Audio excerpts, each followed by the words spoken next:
రైతు సోదరులందరికీ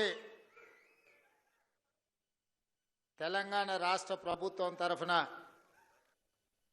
శుభాకాంక్షలు అభినందనలు తెలియజేస్తూ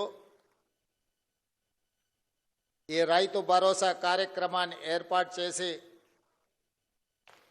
సభాధ్యక్షత వహించిన వ్యవసాయ శాఖ మంత్రివర్యులు పెద్దలు తుమ్మల నాగేశ్వరరావు గారు, ఈ కార్యక్రమంలో నాతో పాటు ముఖ్య అతిథులుగా విచ్చేసిన ఆర్థిక మరియు విద్యుత్ శాఖ ఉప ముఖ్యమంత్రి వర్యులు మిత్రులు బట్టి విక్రమార్క గారు, శాసన మండలి చైర్మన్ పెద్దలు సుఖేందర్ రెడ్డి గారు, సాగునీటి పారుదల పౌర సరఫరాల శాఖ మంత్రివర్యులు సోదరులు ఉత్తమ్ కుమార్ రెడ్డి గారు, రెవెన్యూ శాఖ మరియు హౌసింగ్ శాఖ మంత్రివర్యులు మిత్రులు పొంగులేటి శ్రీనివాస్ రెడ్డి గారు, మరో సహచార మంత్రివర్గ సభ్యులు వాకిటి శ్రీహరి గారు, మరో సహచార మంత్రివర్గ సభ్యులు మహమ్మద్ అజారుద్దీన్ గారు, ఈరోజు రైతు వేదిక నుంచి కంచకరావుపల్లి కొల్లాపూర్ శాసనసభ నియోజకవర్గం నుంచి పాల్గొంటున్న సహచర మంత్రివర్గ సభ్యులు జూపల్లి కృష్ణారావు గారు, అదేవిధంగా మీర్జాపూర్ రైతు వేదిక నుండి ఈ సమావేశంలో పాల్గొంటున్న మిత్రులు సహచర మంత్రివర్గ సభ్యులు పొన్నం ప్రభాకర్ గారు, వేదిక మీద ఉన్న పార్లమెంట్ సభ్యులు, శాసన మండలి సభ్యులు, శాసనసభ్యులు, వివిధ కార్పొరేషన్ల చైర్మన్లు, ఈరోజే బాధ్యత చేపట్టిన తెలంగాణ రాష్ట్ర ప్రభుత్వ ప్రధాన కార్యదర్శి గారు, వ్యవసాయ శాఖ ఉన్నతాధికారులు, రెవెన్యూ శాఖ అధికారులు, ఆర్థిక శాఖ అధికారులు, మీరందరూ ఈ పండుగ కార్యక్రమంలో శిల్పారామంలో పాల్గొన్న రైతు సోదరులతో పాటు తెలంగాణ నలుమూలల రైతు వేదికలో ఈ పండుగ కార్యక్రమాన్ని వీక్షిస్తున్న లక్షలాది మంది రైతాంగ సోదరులకు మనస్ఫూర్తిగా అభినందనలు, కృతజ్ఞతలు తెలియజేస్తున్నా. రైతు సోదరులారా, ఈనాడు తెలంగాణ రాష్ట్ర ప్రభుత్వం డిసెంబర్ 7, 2023 నాడు ప్రజాపాలన బాధ్యత చేపట్టినప్పుడు 30 నెలల పరిపాలనలో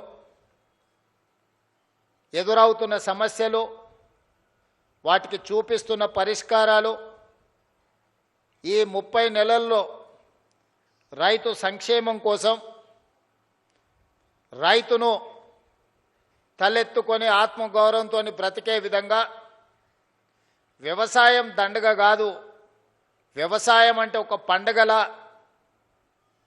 ఈనాడు తీర్చిదిద్దాలి అని మన ప్రభుత్వం సంపూర్ణంగా ప్రయత్నం చేస్తుంది. ఇవాళ కొన్ని అంశాలు వేదిక మీద ఉన్న మా ఆడపడుచులు, మా అక్కలు, మా చెల్లెండ్రు చాలామంది చదువుకున్న వాళ్ళు ఉన్నారు.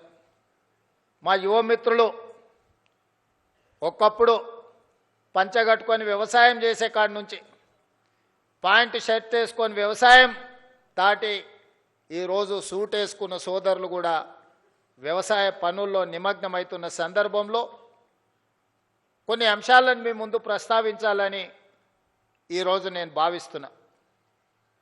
మద్రాసు నుంచి ఆంధ్రప్రదేశ్ రాష్ట్రం విడిపోయినా ఆనాడు ప్రకాశం పంతులు, బెజవాడ గోపాల్ రెడ్డి ముఖ్యమంత్రులుగా, నిజాం సర్కారు నుంచి విముక్తి కలిగిన హైదరాబాద్ రాష్ట్రానికి మొదటి ముఖ్యమంత్రిగా పాలమూరు బిడ్డ బూరుగుల రామకృష్ణారావు గారి నుంచి మొదలు పెడితే ఉమ్మడి రాష్ట్రంలో నీలం సంజీవరెడ్డి కావచ్చు, చివరి ముఖ్యమంత్రి కిరణ్ కుమార్ రెడ్డి గారు కావచ్చు, 19 మంది ముఖ్యమంత్రులు 1947 నుంచి 2014 వరకు 6 దశాబ్దాలు పైగా పరిపాలన సాగించి మన రాష్ట్రం మీద రాష్ట్రం విడిపోయినప్పుడు తెలంగాణ ప్రజలకు అప్పు ఇచ్చింది 69,000 కోట్ల రూపాయలు. దాదాపుగా 60 ఏళ్ళు 18-19 మంది ముఖ్యమంత్రులుగా బాధ్యతలు చేపట్టి తెలంగాణ రాష్ట్రం ఏర్పడే నాటికి మనకిచ్చిన అప్పు 69,000 కోట్ల రూపాయలు అక్షరాల. జూన్ 2, 2014 నాడు ప్రత్యేకంగా ఏర్పడిన తెలంగాణ రాష్ట్రం యొక్క అప్పు 69,000 కోట్ల రూపాయలు. జూన్ 2, 2014 నాడు కల్వకుంట్ల చంద్రశేఖరరావు గారు పెద్దలు తెలంగాణ రాష్ట్ర ముఖ్యమంత్రిగా బాధ్యతలు చేపట్టి డిసెంబర్ 7, 2023 నాడు ప్రజాపాలనలో ప్రభుత్వాన్ని ఏర్పాటు చేసిన తెలంగాణ రాష్ట్ర 2వ ముఖ్యమంత్రిగా నాకు బాధ్యత అప్పజెప్పినప్పుడు ఈ రాష్ట్రం యొక్క అప్పు 8,11,000 కోట్ల రూపాయల అప్పు.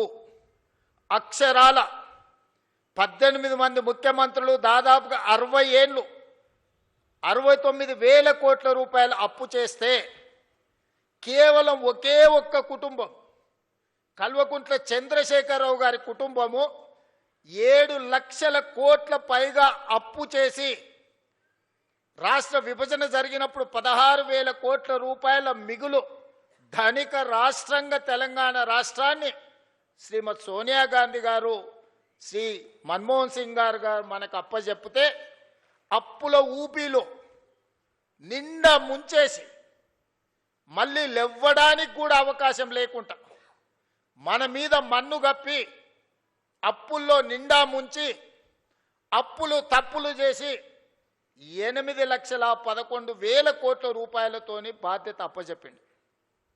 ఎన్నికల సందర్భంగా 6 లక్షల కోట్ల రూపాయల అప్పు ఉందని మేమంటే కాంగ్రెస్ అబద్ధాలు చెప్తుంది, 4 లక్షల కోట్ల అప్పు కూడా లేదని బుకాయించే ప్రయత్నం చేశాడు. సరే అరాకొరా ఏమైనా చంద్రశేఖరరావు గారు అప్పు చెప్తుండేమో అని బాధ్యత చేపట్టిన తర్వాత ఆర్థిక మంత్రిగా బాధ్యత తీసుకున్న బట్టి విక్రమార్క గారికి మొట్టమొదటి మంత్రివర్గ సమావేశంలో నేను ఒక మాట చెప్పిన మంత్రులందరి అనుమతితో, అసలు పూర్తిగా మన రాష్ట్రం ఎంత అప్పు ఉంది, ఏ విధమైన అప్పు ఉంది, ప్రభుత్వం ప్రత్యక్షంగా తెచ్చుకున్న అప్పేంది, వివిధ కార్పొరేషన్ల మీద తెచ్చుకున్న అప్పేంది, వివిధ శాఖల మీద తీసుకొచ్చిన అప్పేంది, ఎన్ని రకాల అప్పులు తెలంగాణ రాష్ట్ర ప్రభుత్వం మీద ఉన్నాయో లెక్కలు తీయండి. ఆర్థిక శాఖలో పనిచేస్తున్న అధికారులను పిలిచి కూర్చోబెట్టండి. ఒక శ్వేత పత్రాన్ని శాసనసభలో ప్రవేశపెట్టి తెలంగాణ ప్రజలకు పూర్తి వివరాలు అందిద్దామని మేము ప్రయత్నం చేసినాం. ఇక తవ్వుతున్న కొద్దీ గుట్టల కొద్దీ అప్పులు బయటపడ్డాయి. అప్పులే కాదు, అందిన కాడికల్లా చేబదులు తీసుకొచ్చి 7 తారీఖు నాడు నేను బాధ్యత తీసుకొని ఆఫీస్కి వచ్చి చీఫ్ సెక్రటరీ గారిని పిలిచి ఈ నెల మీ జీతం వచ్చిందా అని అడిగిన. మా జీతం ఎక్కడిది సార్, నెల చివరికి కానీ వచ్చే పరిస్థితి లేదు, అది కూడా ఇన్స్టాల్మెంట్లలో ఇస్తున్నారు సార్. వెనకటికి ఎప్పుడో మేము టీవో ఫ్రిడ్జో కొనుక్కునేది ఇన్స్టాల్మెంట్లలో, ఇప్పుడు మా ప్రభుత్వ ఉద్యోగులకు 7 లక్షల మందికి మాకు ఇన్స్టాల్మెంట్లలో జీతాలు ఇస్తున్నారని చెప్పిండు. అదేందా ధనిక రాష్ట్రం, ప్రభుత్వ ఉద్యోగులకు కూడా జీత భత్యాలు ఇవ్వలేని పరిస్థితి అంటే ఇది ఇయ్యాలిగా సార్, ఆయళ్ళ నుంచి గిట్లనే ఉంది, మేము ప్రభుత్వ ఉద్యోగస్తులకు జీతాలు ఇవ్వలేని పరిస్థితుల్లో తెలంగాణ రాష్ట్రం ఉందని చీఫ్ సెక్రటరీ గారు చెప్పారు. ఇది వాస్తవం. అందుకే ఆ రోజు స్పష్టంగా చీఫ్ సెక్రటరీ గారికి చెప్పిన, ప్రభుత్వం అంటే యజమాని, యజమాని తన దగ్గర పనిచేసే వాడికి 1 తారీఖు నాడు జీతం ఇవ్వకపోతే ఆ యజమాని మీద పనివాడికి అసలు భరోసానే ఉండదు. భరోసా ఉండడమే లేకపోవడమే కాకుండా పని చెప్పాలంటే కూడా యజమానికి ధైర్యం ఉండదు. సమయానికి రమ్మని అడగాలంటే, లేకపోతే ఆఖరి వరకు ఉండాలంటే హాయిగా నువ్వు లెస్స జీతం ఇచ్చినావు తీయవా, ఇక పొద్దునే రమ్మని అంటున్నావు, నేనేనో అప్పు చేసుకోవాలి, పాల బిల్లు కట్టాలి, పిల్లల బడి ఫీజులు కట్టాలి, ఇట్లా బియ్యం కొనుక్కోవాలి, ఇక నువ్వు ఎప్పుడో ఒకసారి ఇచ్చే జీతానికి ఇంకా పొద్దున్నే రమ్మనేది మళ్ళీ ఇదో పెద్ద పంచాయతీ అనేది అనే పరిస్థితి ఉంటుంది. అట్లా కుదరదు, అట్లా కుదరదు. కష్టమైన జీతాలు ఇవ్వాల్సిందే రిజర్వ్ బ్యాంకుతో మాట్లాడాలని మొదటి ఆదేశం ఇచ్చిన. ఇది పోను మరి ఇంకేంది పరిస్థితి అన్న? పండ్లు పాలు కూరగాయలు బడి పిల్లలకు కొనుక్కున్న కూరగాయలకు కూడా బడి పిల్లలకు కొన్న బట్టలకు కూడా పైసలు కట్టలే. అరే అమ్మ గీ పిల్లలకు కట్టలేదని చూస్తే ఇదే కాదు, ఎక్కడ చూసినా పనులు చేసిన వాళ్ళకి పైసలు ఇవ్వలే. సర్పంచులకు బకాయి పెట్టి చాలా మంది పాత సర్పంచులు ఉండొచ్చు, ఈడ ఉన్నారా? మీ మీ మీ టర్మ్ అయిపోయినాక కూడా మీ అప్పులు 100 కోట్లు 1000 కోట్ల రూపాయలు అప్పుండేనా? సర్పంచులు ఆత్మహత్యలు చేసుకోలే. నేను వచ్చినాక మొన్ననే కదా సర్పంచులు అయింది. మరి ఈ 30 నెలల నుంచి సర్పంచులు రోడ్ల మీద ఎక్కి ధర్నాలు చేసిరు, ఎంపీటీసీలు ధర్నాలు చేసిరు, జెడ్పీటీసీలు ధర్నాలు చేసిరు, మా బిల్లులో వస్తలేవు అని. బకాయి పెట్టిందేమో బకాసూరుడు, కట్టె పాపమేమో నా మీద పడ్డది. ఇక మా సర్పంచులు అంటారు రేవంత్ రెడ్డి ఇల్లు ముట్టడి చేస్తామని. సంతోషం, రాని వస్తే సాయి వస్తావు టిఫిన్ పెడతా. నేను ఎప్పుడైనా ఎవరినైనా రానియలేదా? నేనేమన్నా ఫామ్ హౌజా? ఇనుప కంచెలు వేసుకొని లోపల ఉన్నానా? నేను ఎప్పుడన్నా 10 ఎకరాలలో 2000 కోట్లతోని ప్రగతి భవన్ పేరు మీద పెద్ద గడి నిర్మించుకుంటే గద్దరన్న పోతే ఎర్రటి ఎండకు 4 గంటలు గేట్ కాడ కూర్చోబెట్టారు. నేను కానీ మా బట్టన్న కానీ ఎవరన్నా కానీ వచ్చిన వాళ్ళందరూ లోపలి పిలిచి కూర్చోబెట్టి ఉన్నది ఉన్నట్టు చెప్తున్నాం. ఆ మధ్యలో మా అధికారులు అన్నారు, సార్ నువ్వు ఉన్నది ఉన్నట్టు చెప్పక సార్ నీకు దండం పెడతా అని. ఎందుకయ్యానా? అప్పు ఉంటుంది అన్నారు. నేనన్నా అప్పు ఉంటుంది అని చెప్పి నువ్వు షేర్వాన్ వేసుకొని తిరిగితే లోపల ఉన్న పరిశాని వాళ్ళకెట్టే తెలుస్తుంది? లోపల బనీన్కు బొక్కలే ఉన్నాయి, డ్రాయర్కు బొక్కలే ఉన్నాయి, అంగి లేనే లేదు.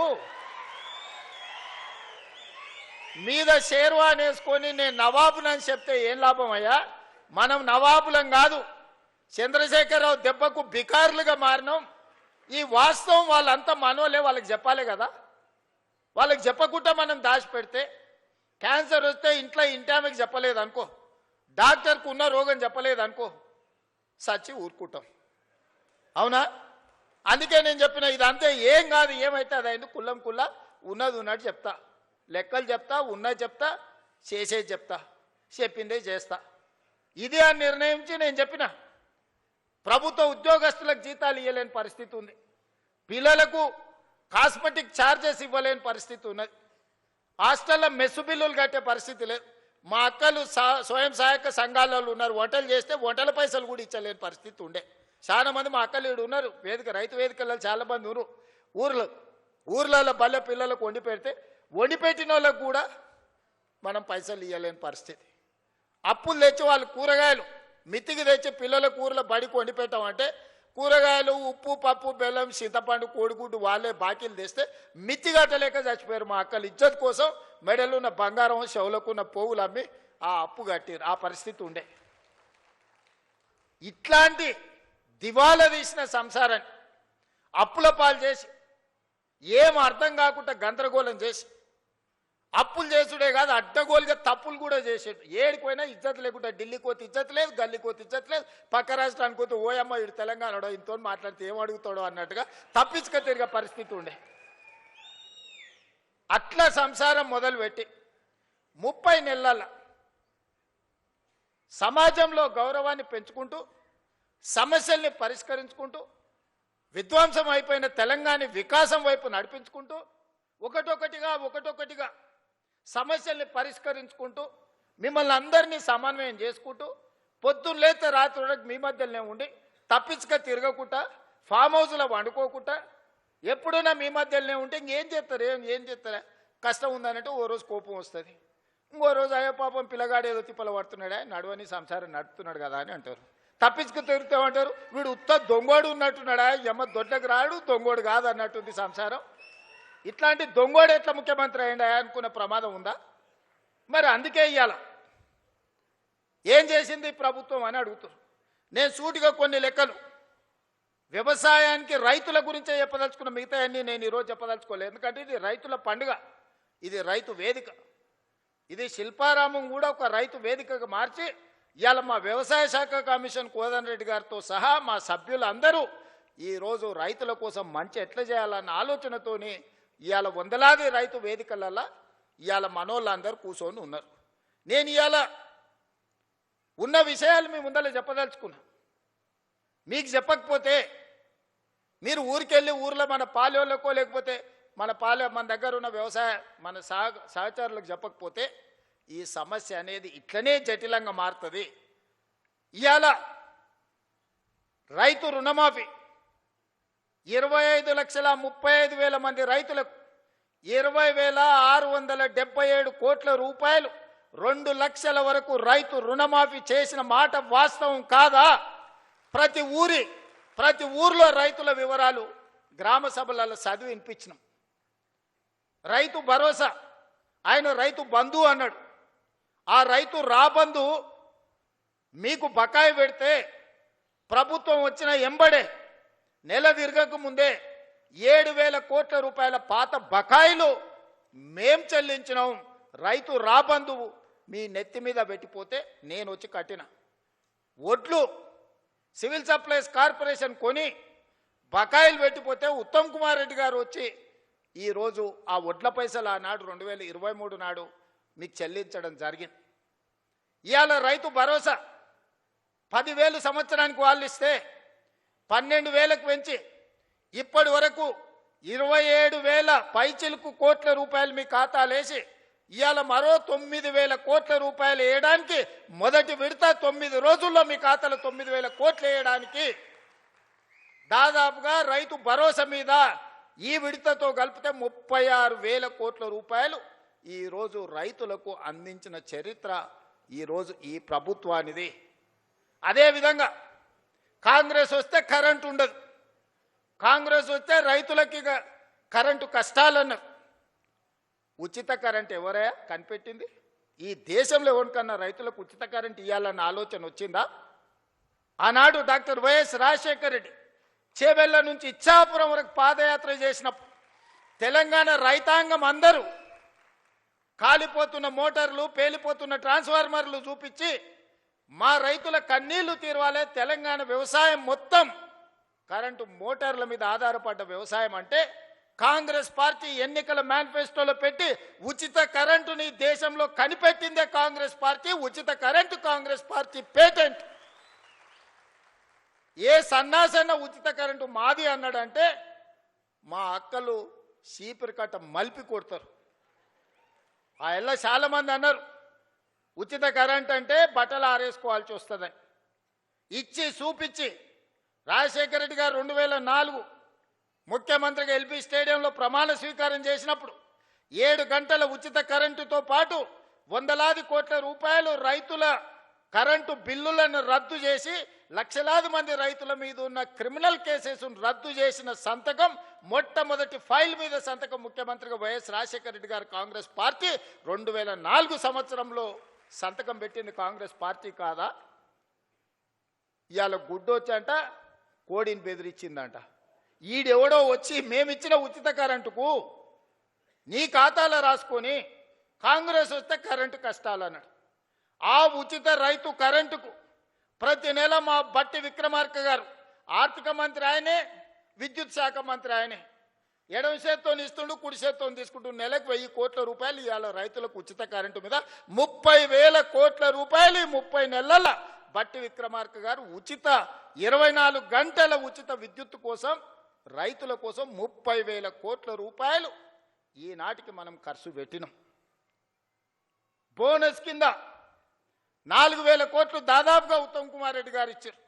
వ్యవసాయ పనిముట్లకు ఈరోజు తుమ్మల నాగేశ్వరరావు గారు 2,000 కోట్ల రూపాయలు ఖర్చు పెట్టారు. రైతు బీమా దాదాపుగా 3,500 కోట్ల రూపాయలు రైతు బీమా కోసం ఈరోజు మనం ఖర్చు పెట్టినాం. సివిల్ సప్లైస్ కార్పొరేషన్ 10 ఏళ్లలో వాళ్ళు కొనుగోలు చేసింది ఎంత, 2.5 ఏళ్లలో మనం కొనుగోలు చేసింది ఎంత ఒక్కసారి లెక్క పెట్టుర్రి. 10 ఏళ్లలో వాళ్ళు కొన్నది మొత్తం 1,68,000 కోట్లు అనుకుంటే ఖాళీ 2.5 ఏళ్లలో ఉత్తమ్ కుమార్ రెడ్డి గారు 80,000 కోట్ల రూపాయలు పైగా సివిల్ సప్లైస్ కార్పొరేషన్ నుంచి వడ్లు కొనుగోలు చేసి రైతులకు ఈరోజు రైతులకు ఇచ్చాడు. ఇట్లా లెక్కలేస్తే 30 నెలల దాదాపుగా 1,75,000 కోట్ల రూపాయలు ఈ ప్రభుత్వం రైతాంగం కోసం ఖర్చు పెట్టింది. సరాసరి ప్రతి నెల 6,000 కోట్ల రూపాయలు రైతుల కోసం మేం ఖర్చు పెడితే మీరు 2,500 కోట్ల రూపాయలు కూడా ఖర్చు పెట్టలేరు. మరి వ్యవసాయానికి మేం పండుగ చేసినామా, మీరు చేసిర్రా? ఇలా ఊర్లలో తిరిగి ఈరోజు రైతులను క్షమించే సభ పెట్టమని తాటి చెట్టులు ఎక్కువ అయ్యాడు కానీ తలకాయ లేనట్టుంది చెప్తా ఉన్నాడు. చెట్టులు ఎక్కువ ఎరిగితే సరిపోదు, అందులో ఆవగించనంత గుజ్జు ఉండాలని పెద్దలు చెప్పారు. అందుకే ఇయ్యాల ఏ విషయంలో అయినా మీరు చర్చకు సిద్ధమా, వస్తాడా అసెంబ్లీకి? రైతుల గురించే ప్రత్యేకంగా అసెంబ్లీ సమావేశాలు ఏర్పాటు చేద్దాం. 10 సంవత్సరాలు మీరు చేసింది ఏంది రైతుల కోసం, 10 సంవత్సరాలు మేము చేసింది ఏందో ఈరోజు ఆలోచన చేద్దాం. సాగునీటి ప్రాజెక్టులు, కాళేశ్వరం పేరు మీద గోదావరి నదీ జలాలతోని ఉత్తర తెలంగాణను సస్యశ్యామలం చేస్తా, రంగారెడ్డి జిల్లా వరకు తీసుకొస్తని 1,50,000 కోట్ల రూపాయల అంచనాతోని గోదావరి నదీ జలాల మీద కాళేశ్వరానికే 1,02,000 కోట్ల రూపాయలు కాంట్రాక్టర్లకు చెల్లిస్తే 3 ఏళ్ల కాళేశ్వరం కట్టుడు, 3 ఏళ్ల కాళేశ్వరం కూలుడు మీరే కడితిరి, మీరే కూలగొట్టిరి. 1,00,000 కోట్ల రూపాయలు గోదావరిలో కలిసిపోయి కాళేశ్వరం కాస్త కూలేశ్వరమైంది. అంతకుముందు ఏ ఊర్లో ఎవరు కష్టపడి ఒడ్లు పండించుకున్నా, ఏ ఊర్లో ఎవరు మక్కలు పండించుకున్నా, ఏ ఊర్లో ఎవరు జొన్నలు పండించుకున్నా, ఏ ఊర్లో ఎవరు సద్దలు పండించుకున్నా, ఏది పండించుకున్నా కాళేశ్వరం నీళ్లతోనే ఈ పంటలు పండినాయి అన్నారు. మరి 3 ఏళ్లలో మేము సుక్క నీరు తీసుకోలేదు, కుప్ప కూలిపోయింది కాళేశ్వరం. సంవత్సరానికి కేవలం ఒడ్ల గురించే నేను చెప్పదలుచుకున్నా, 2,88,00,000 మెట్రిక్ టన్నుల ఒడ్లు పండించి తెలంగాణ రైతాంగం తమ రక్తాన్ని చెమటగా మార్చి దేశంలోనే తెలంగాణ రాష్ట్రాన్ని నెంబర్ 1గా నిలబెట్టింది తెలంగాణ రైతాంగం కాదా?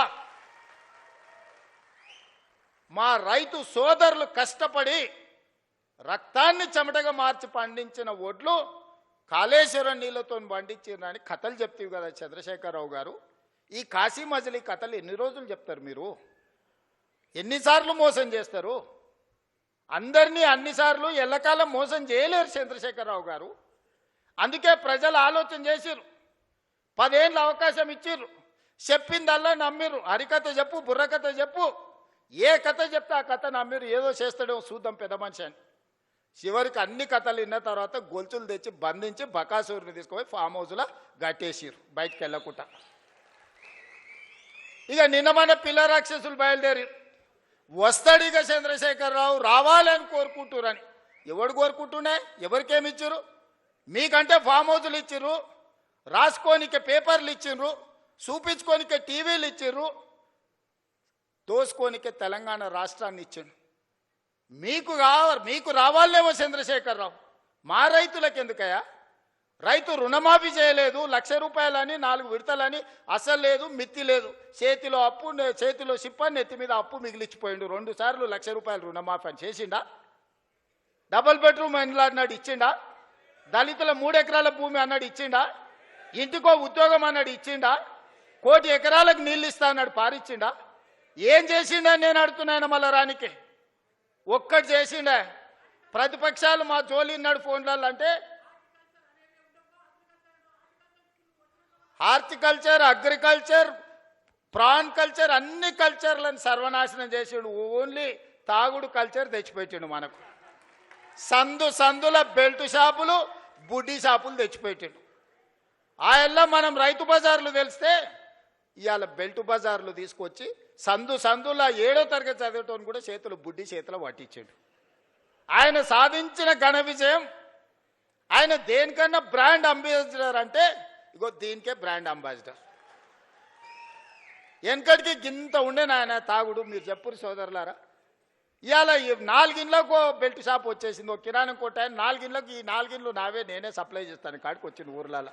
మా అక్కలు తలకాయ కొట్టుకుంటారు, ఇంటి ఆయన గట్లున్నాడంటే వీడు కూడా గిట్ట తయారైనాడు ఆ పిల్లగాడని. సాయంత్రం 6 కాకముందే గోడలు పట్టుకొని నడుస్తారు 12, 16 ఏళ్ళ పిల్లలు. మా అక్కలకు గోస తెలవాలి. ఇంటాయనని ఎట్లా అట్లా మోస్తే ఇంకేముందో నా జీవితం అంటే ఇట్లా అయిపోయింది, కానీ నా కొడుకన్నా మంచోడు అవుతాడు, చదువుకుంటాడంటే పిల్లలను కూడా తాగుబోతులను తయారు చేసాడు చంద్రశేఖరరావును చూసి. ఇవాళ ఆయన వచ్చి ఇంకా ఆయన రావాలి బయటికి, ఆయన కోసం ప్రజలంతా ఉర్రూతలు అవుతుర్రు. ఇక అయ్యగారి కోసం ప్రార్థనలు చేస్తున్నారు అని చెప్తున్నారు వీళ్ళిద్దరు పిల్ల రాక్షసులు గల్లి గల్లీలో తిరిగి. ఇవాళ మీరు ఆలోచన చేయరు. 10 ఏళ్లకే బీఆర్ఎస్ పాలన, 12 ఏళ్ల నరేంద్ర మోడీ పాలన, 2.5 ఏళ్ల మా పాలన మీద చర్చ పెడదాం. ప్రతి పేదోడి ఖాతాలో 15 లక్షల రూపాయలు వేస్తానన్నాడు నరేంద్ర మోడీ గారు. ఎవరి ఖాతాలు వేసిండో లెక్కలు చూపారు. మీరు ఒక్కరి ఖాతాలో మోడీ 15 లక్షలు వేసిండా? రైతుల ఆదాయం 2 చేస్తా అన్నాడు, వచ్చిందా? సంవత్సరానికి 2 కోట్ల ఉద్యోగాలు అన్నాడు, 12 ఏళ్ళు అయింది, 24 కోట్ల ఉద్యోగాలు రావాలి, వచ్చినాయా? ఇద్దరికి ఇచ్చిండా, బండి సంజయ్కి, కిషన్ రెడ్డికి. ఇంకెవరికన్నా నౌకరు ఇచ్చిండా తెలంగాణలో? చిల్లి గవర్నర్ని ఇచ్చిండా? గల్లీలో మోరీ తీసే ఎన్నికలు ఉంటే వార్డు మెంబర్ ఉంటే మోడీ వస్తాడు అంటారు, కౌన్సిలర్ ఉంటే మోడీనట, సర్పంచ్ ఉంటే మోడీనట. మోడీ వచ్చి మోరీ తీస్తాడే?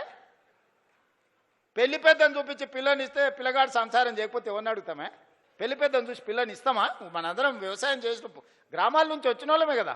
పిల్లగాడు దుక్కి దుంతాడా, లేదా వ్యవసాయం చేస్తాడా, లేకపోతే నౌకరు చేస్తాడా, వీడు ఎంత సమర్థుడు అని పిల్లని ఇస్తాం. కానీ పెళ్లి పెద్ద గట్టోడు పెళ్లి పెద్దను చూసి పిల్లని ఏమంటే చెప్పు తీసుకొని కొడతారు వాడు రేపు సంసారం చేయకపోతే. బీజేపీ వాళ్ళ గతి గట్లుంది.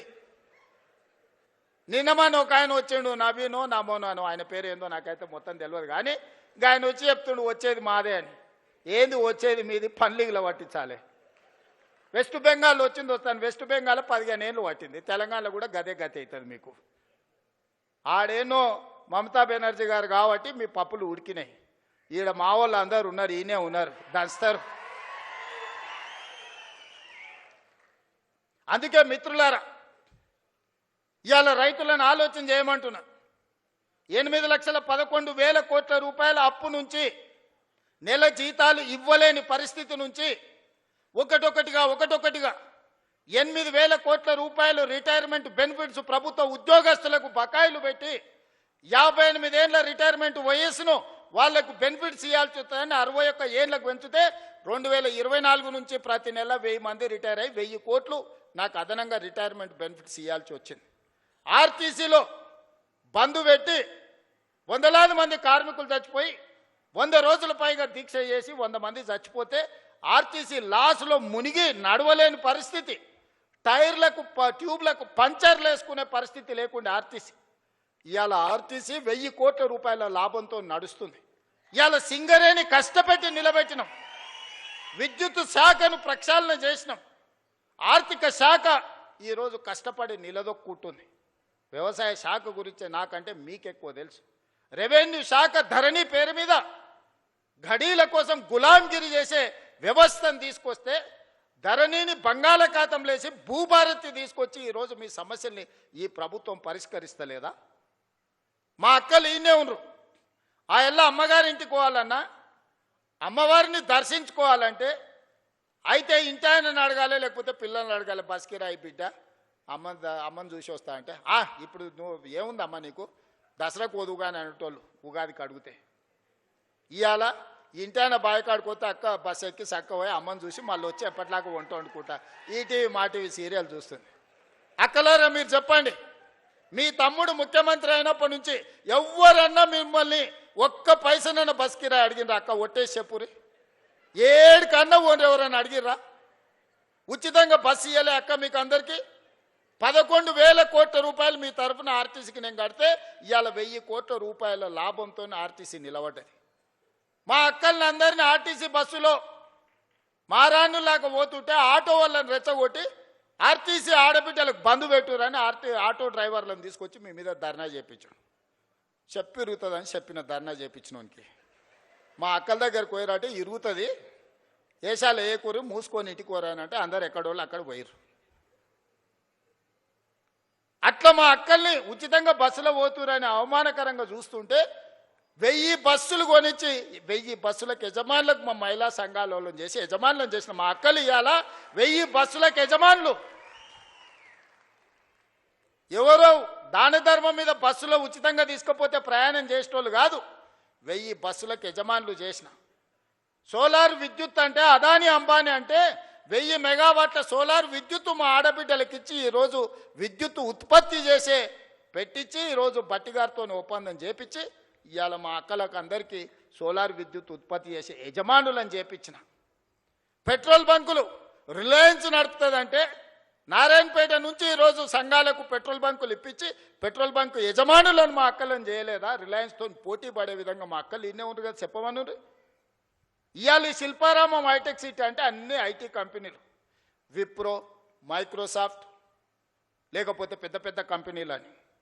ఎప్పుడన్నా మా అక్కలకి పక్కనే 3.5 ఎకరాలు ఉందయా, 1000 కోట్లది. ఒకసారి ఇందిరా మహిళా శక్తి స్టాల్స్ అని దీని పక్కనే గోడ కూడా మొత్తం లేదు, పోత చూసిపోరు. 1000 కోట్ల రూపాయలతోని మా అక్కలు తయారు చేసిన వస్తువులు అమ్ముకోనికి హైటెక్ సిటీ పక్కన 1000 కోట్లు 150 షాపులు మా అక్కలు ఉత్పత్తి చేస్తే గ్రామాలలో ఉత్పత్తి చేసే వస్తువులను ప్రపంచానికే గర్వంగా ఇక్కడ పెట్టి ఇలా మా అక్కలకు హైటెక్ సిటీ పక్కన 1000 కోట్ల భూమి నేనిచ్చిన 1000 కోట్లు 8000 గ్రామ సంఘాల కోసం మీటింగుల కోసం ఒక్కటేసారి మొన్న టెంకాయ కొట్టి ప్రారంభించిన.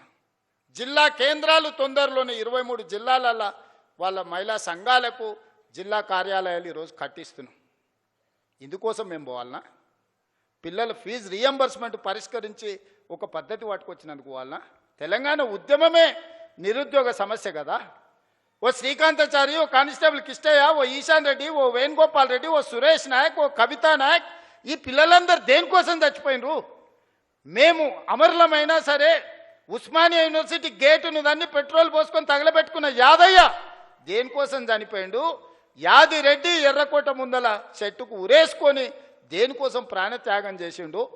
శాశ్వతంగా ఈ తెలంగాణను పట్టి పీడిస్తున్న ఉద్యోగ సమస్య, నిరుద్యోగ సమస్యను పరిష్కరించడానికి వందలాది మంది ఆత్మ బలిదానాలు చేసుకుంటే దుర్మార్గుడా నువ్వు ముఖ్యమంత్రి అయి నువ్వు, నీ కొడుకు, నీ అల్లుడు, నీ బిడ్డ, నీ సడ్డకుని కొడుకుకు ఉద్యోగాలు ఇచ్చుకున్నావు. కానీ మా నిరుద్యోగ యువకులకు పరీక్షలు పెడితే పేపర్లు పల్లి బఠానీలాగా జిరాక్స్ సెంటర్లలో అమ్ముకున్న దుర్మార్గుడా, నీ ప్రక్షాళన చేసి 70,000 ఉద్యోగాలు 30 నెలలు ఇచ్చింది నేను కాదా?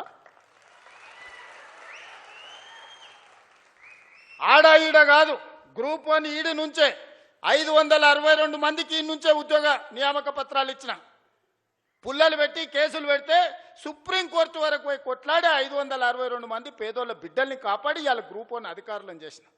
గ్రూప్ 2లో 1100 మందిని చేసిన. గ్రూప్ 3, గ్రూప్ 4 టీచర్స్, డాక్టర్స్ అన్ని డిపార్ట్మెంట్లలో ఆర్ఎన్బి, యుఎన్సి ప్రతి డిపార్ట్మెంట్లో అగ్రికల్చర్ నుంచి ఇరిగేషన్ వరకు ఎడ్యుకేషన్ నుంచి ప్రతి డిపార్ట్మెంట్లో 70,000 ఉద్యోగ ఖాళీలను భర్తీ చేసి వాళ్ళందరూ కూడా మొదటి తారీఖు నాడే జీతాలు ఇస్తున్నాం కదా. ఇది కాదా ప్రజాపాలన? ప్రజలు ఎన్నుకున్న ప్రభుత్వం ఇది కాదా? 5 ఏళ్ల కోసం ప్రజలు ఎన్నుకుంటే నువ్వు రాజీనామా చేయి, నువ్వు దిగిపో. నీ అయ్యా జాగీరా దిగిపోనికే. మీ తాతల గడి అనుకుంటున్నావా? గడి ముందల లేకపోతే మేమేమన్నా బానిసలం అనుకుంటున్నావా? ఏమనుకుంటున్నావు? బిడ్డ దుక్కి దున్నే చేతులు ఇవన్నీ ఉన్నాయి. నువ్వు అనుకుంటున్నావేమో మళ్ళా రావాలి, వస్తాడు, తిరుగుతాడు అని. వస్తే ఏమిస్తాడు? ఏమి చేయడు? మీరు ఆలోచన చేయండి సోదరులారా. రైతు రుణమాఫీ చేయడు, రైతు భరోసా ఇవ్వడు, నిరుద్యోగ సమస్య తీర్చడు, పండించిన పంట కొనడు. ఊరేసుకుంటే ఊరేసుకున్నట్టే అని చెప్పినోడు ఇవాళ 2,88,00,000 మెట్రిక్ టన్నుల ఉత్పత్తిని చేయటమే కాకుండా అన్ని ఒడ్లు ఉత్తమ్ కుమార్ రెడ్డి గారు కొని చూపించిండు. అట్లా చెప్పినోడు ఆయన ఫామ్ హౌస్లో 100 ఎకరాల వరి పండించుకుంటే 4,200 క్వింటాలు అమ్ముకున్నాడయా. మనకు 2,000 దిక్కు లేదు, ఆయనకు 4,200 ఏమో వడ్ల బదులు బంగారం పండిస్తున్నాడే ఫామ్ హౌస్లో. ఏమైనా గంజాయి పండిస్తున్నాయి, ఎటకెళ్ళి వస్తాయి? అంటే అధికారం ఉంది కదా అని నీ భూమిలో పండించిన పంటకు 4,200 కంపెనీలను వంగబెట్టి గుంజుకొని నువ్వా? ఆయన చేయగలిగింది ఒక్కటే. మళ్ళీ వచ్చిందంటే మీరు భార్యాభర్తలు మాట్లాడుకున్నా మీ ఫోన్లు ఇనుడు తప్ప ఇంకో పని చేయడు. ఫామ్ హౌస్లు ఎందుకుంటాడు? రాజకీయ నాయకులే విన్నాడంటే అర్థం ఉంది, అధికారుల ఫోన్లు విన్నాడంటే, నిఘా పెట్టిండంటే అర్థం ఉంది. పడనోళ్ళ గురించే దాన్ని విన్నాడంటే సరే ఏదో పడదు కాబట్టి విన్నాడని. అరే పిల్ల మొగులు మాట్లాడుకునేది వినే సిగ్గులేనోడు ఎవడని ఉంటాడా? ఏం బతికా? అది బతక? అది కూడా బతికేనా? ఆఖరికి కన్న బిడ్డ కూడా చెప్పాను, నేను నా మొగుడు మాట్లాడుకున్నది కూడా ఈ దుర్మార్గులు విన్నారు అని చెప్పిందా లేదా? నేను కదా ఆయన సొంత బిడ్డనే చెప్పిందా? ఇంకెందుకే సిగ్గులేని బతుకు బాయిలో దుంకి సావక? ఇంతకంటే సిగ్గులేని బతికేదాన్ని ఉంటుందా? ప్రతిపక్షాల వింటివి, అధికారుల ఫోన్లు వింటివి, పడనోళ్ళ వింటివి, పక్క రాష్ట్రాల్లో వింటివి, ఆఖరికి ఆలుమొగలు మాట్లాడుకుంటూ కూడా వాళ్ళ ఫోన్లు విని నీ పైశాచిక ఆనందం ఏందని నేను అడుగుతున్నా. అందుకోసం ఆయన మళ్ళా రావాలనా? పాపాల భైరవుడు అంట ఫామ్ హౌస్లో ఉన్నాడంట, మళ్ళీ రావాలనంట. ఆయన కోసం అంట మన అందరం ఎదురు చూస్తున్నామంట. ఇది వీళ్ళ జాతి, వీళ్ళ నీతి. అందుకే మిత్రులారా, ఏది ఉన్నా ఉన్నది ఉన్నట్టు చెప్తా, చెప్పిందే చేస్తా, చేసిందే చెప్తా, కాకపోతే కాదని చెప్తా. ఓ పూట మీకు నచ్చకపోయినా ఉన్నది ఉన్నట్టు చెప్పిండు ఆ పిల్లగాడని అంటారు. నాకేం గొప్ప కిరీటాలు పెట్టుకోవాలని లేదు, వజ్ర వైదూర్యాలు సంపాదించుకోవాలని ఆలోచన లేదు. ఈ పిల్లగాడు ఏదన్నా ఉంటే ఉన్నది ఉన్నట్టు కుండ బలగొట్టినట్టు చెప్తాడా అని మీరు అనుకుంటే చాలే. పదవి ఎంతకాలం ఉంటే ఉంటుంది, పోతే పోతుంది. పదవి ఎవరికి శాశ్వతం? ఇందిరమ్మకే శాశ్వతం కాలే, ఇందిరమ్మకే పదవి శాశ్వతం కాలే, ఎన్టీఆర్కు పదవి శాశ్వతం కాలే, రాజశేఖర రెడ్డికి పదవి శాశ్వతం కాలే. నాకు కూడా పదవి శాశ్వతం కాదు, మాటనే శాశ్వతం. మాట మాట్లాడితే నిలబడతాడు, మాట కోసం ఎంతకైనా నిలబడతాడు అనే పేరు కోసమే ఈ ప్రయత్నం అంతా. అబద్ధాల పునాదుల మీద ఈ ప్రభుత్వాన్ని నడపను. మీకు అబద్ధాలు చెప్పి మిమ్మల్ని నమ్మించే ప్రయత్నం చేయను. ఏమున్నదో అదే చెప్తా, ఏం చెప్పినో అదే చేస్తా. సోదరులారా, తెలంగాణ రైతాంగానికి నా విజ్ఞప్తి ఒక్కటే, వ్యవసాయాన్ని ఈరోజు కాలం మారింది, కాలానికి తగ్గట్టుగా మన నైపుణ్యం పెంచుకోవాలి. ఈసారి వర్షాలు పడవు, శాస్త్రవేత్తలు చెప్తారు. ఎలీనో వచ్చింది, నీళ్లు తక్కువ ఉంటాయి, వర్షాభావం పరిస్థితి ఉంటుంది, వర్షాల మీద నీళ్ళ మీద ఆధారపడ్డ పంటలు వేయకండి అని శాస్త్రవేత్తలు చెప్పారు. నేను గదే చెప్పిన. ఇక చూసినావా రేవంత్ రెడ్డి రైతులకు పంగనామం పెడుతున్నాను. అరే పనికిమాలినోడా, వాన పడదురా అని నేను చెప్తున్నా. వాన పడకపోతే, నీళ్లు రాకపోతే, కాలువలు వారకపోతే వరి ఎట్లా వండుతుంది? కొంత తక్కువ చేయండి, తక్కువ నీళ్లతో వండే పంటలు వండించురా అని చెప్పిన. ఇది తప్ప? బజార్లో విలువ కలిగిన పంట సన్న ఓట్లు వేస్తున్నారు. కొన్నిసార్లు మనకు తెలియదు, మనకి ఎవడు ఏజెంట్ వచ్చి అమ్మితే గవ్వే తీసుకుంటాం. 7 రకాలకు మార్కెట్లో మంచి డిమాండ్ ఉంది, 7 రకాలు వేస్తే కొనుగోలుతో పాటు బోనస్ కూడా ఇస్తానని మా ఉత్తమన్న చెప్పిండు. ఒక మంచి మాట రైతులతో, రైతు వేదికలలో ఆ ఇత్తనాలు పెట్టి రైతులకు అందుబాటులో తెచ్చి, మళ్ళీ ఏవో ఒకటి నకిలివి లేకపోతే అవోటి ఇవోటి మీ తలకు దాల్గిచ్చారు కదా అని ఇవాళ రైతు వేదికలలో విత్తనాలు తీసుకొచ్చి మీ అందరికీ అందుబాటులోకి తీసుకొచ్చినాం. పంట మార్పిడి చేయండి అన్నాం. అవసరమైన ఇత్తనాలు మీ దగ్గరికి తీసుకొచ్చి రైతులకు కష్ట సుఖాలు మేం చెప్తుంటే తప్పుడు ప్రచారం, నోరు తెరిస్తే అబద్ధం. దేవుడు ఆ కుటుంబాన్ని మొత్తానికి శాపం పెట్టినట్టు, బిడ్డ ఒక్క నిజం చెప్పినా తలకాయ 1000 ముక్కలేసి వస్తారు మీరు, మీ జీవితాంతం అబద్ధాలే చెప్పుకుంటా బతుకుర్రని. ఆ శాపం ఉన్నట్టుందా? అసలు చూడు, ఒకని మించినోడు ఒకడా అని అమ్మ, ఒకనికి 100 అయితే ఒకనికి 110 మార్కులు వేయాల్సి వస్తుంది అబద్ధాలకు. అతనికంటే గనుడు ఆచంట మళ్ళా అన్నాడు. అమ్మ ఆయనే అట్లా అనుకుంటే అంతకంటే రాటు తేలిర్రా ఈ అమ్మాయి పిల్లకు కుర్రనాయాలు ఇద్దరు. నోరు తెరితే అబద్ధాలు, బామాడుతులు అసలు ఇక పోటీ పడే అబద్ధాలు చెప్పుకుంటూ తిరుగుతారు. ఇది పరిస్థితి. అందుకే ఇవాళ వాళ్ళు ఊరూరు తిరగని, గల్లి తిరగని, వాళ్ళు బుద్ధి మారినంత వరకు దేవుడు వాళ్ళని క్షమించడు. బుద్ధి చక్కగా ఉంటే అన్నీ చక్కగా ఉంటాయి. నోరు మంచిదైతే ఊరు మంచిది అన్నారు, అవునా? ఏమక్క, నోరు మంచిదైతే ఊరు మంచిది అన్నారు, అవునా? అత్త కోపానికి వచ్చిన కోడలు జర మెత్తగా ఉంటే ఇల్లు చక్కగా నడుస్తుంది, అవునా? మీరు అందరూ ఏదైనా కోప్పడ్డా నేనేమంటానే, మా వాళ్ళే కదనే, మరి బాధ్యత ఇచ్చినప్పుడు ఓసారి కోపం అవుతుంది. ఇంటి పెద్ద మనిషి దసరా పండుగకు అందరికి బట్టలు తెచ్చినా ఈ కలర్ నాకు నచ్చలేదంటది కోడలు, అత్త తెస్తే, అవునా? ఉంటాయి ఇవన్నీ సమస్యలు. గంతెందుకే మా అక్కల్ని అడగదలుచుకున్నా, బతుకమ్మ సీరియల్ యాడుండే అక్క, వాళ్ళు ఇచ్చినాడు బతుకమ్మ సీరియల్ అయితే జొన్నసేన్ కాడ పిట్టలకు భయపడనికే కట్టేది. ఇవాళ మనం ఇచ్చిన ఇందిరమ్మ సీరియల్కో మా అక్క, మా పెద్దమ్మ మంచిగా కట్టుకొని వచ్చింది.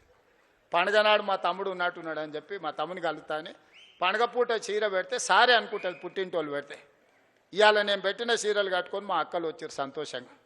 పోయినసారి ఇప్పుడు పాలపిట్టే చీర ఇచ్చినాం, వచ్చేసారి సిల్కపచ్చ చీర ఇస్తున్నాం మా అక్కలకు మళ్ళీ తొందరలోనే. ఒక్క దాంట్లోనే వాళ్ళు దొంగతనం చేయకుండా, దోపిడీ చేయకుండా ప్రజలకు వనుకొచ్చేది ఏదైనా చేసిర్రా? ఏదైనా నాకు కొంత సమయం పడుతుంది. కొత్త సంసారమైనా మా అక్కలు మా తమ్ముళ్ళు ఈయనే ఉన్నారు. ఇంటోళ్ళం కాదని ఇల్లు ఎడిగలు పెడితే కొంత సమయం పడుతుంది. అనే స్టవ్ కొనాలన్నా, గిన్నెలు కొనాలన్నా, ఉప్పు పప్పు ఏది కొనాలన్నా కొంత సమయం పడుతుంది. ఓ పూట అవసరమైతే అన్నున్నా వండుకోనికే కష్టమవుతుంది. లేకపోతే వండితే ఒకసారి కుదరదు, ఉపాసం పండాల్సి వస్తుంది. సంసారం సర్దుకొని పోవాలి. సంసారాన్ని బజార్లో పెట్టుకుంటే మన గౌరవమే తగ్గుద్ది. అందుకే ఇవాళ అన్ని రకాలుగా ఈ 30 నెలలు కష్టపడి కొలిక్కి తెచ్చినాం. నగదు జమ కాగానే ఎంబడే మీరు అడగకుంటేనే ఈసారి రైతు భరోసా. పోయినసారి కూడా జూన్లో 9 రోజులలో 9,000 కోట్ల రూపాయలు టక్క మీ ఖాతాలు వేసినా లేదా? ఈసారి కూడా అట్లనే వేస్తా. నేను నగదు జమ చేసిన మీకోసం అన్ని జమ చేసి పెట్టిన. ఖమ్మంలో మదిరలో పెద్ద మీటింగ్, లక్షల మంది రైతులతో చేద్దామని అన్ని ఏర్పాట్లు చేసుకుంటే వానవాడి మొత్తం వేసిందంతా పోయింది. మా బట్టాయన ఫోన్ చేసిండు, మొత్తం ఇట్లయింది కదా, మళ్ళీ వారం వాయిదా పెట్టేద్దామని. మీటింగ్ వారం వాయిదా పెడతాం కానీ నగదేసేది మాత్రం వాయిదా పెట్టేది లేదు. ఎంబడే శిల్పారామంలో పెట్టురు. నిన్న సాయంత్రం చెప్పినా ఇవాళ పొద్దున్నే పెట్టారు. మీకు కూడా పొద్దున్నే చెప్పుంటారు, అవునా?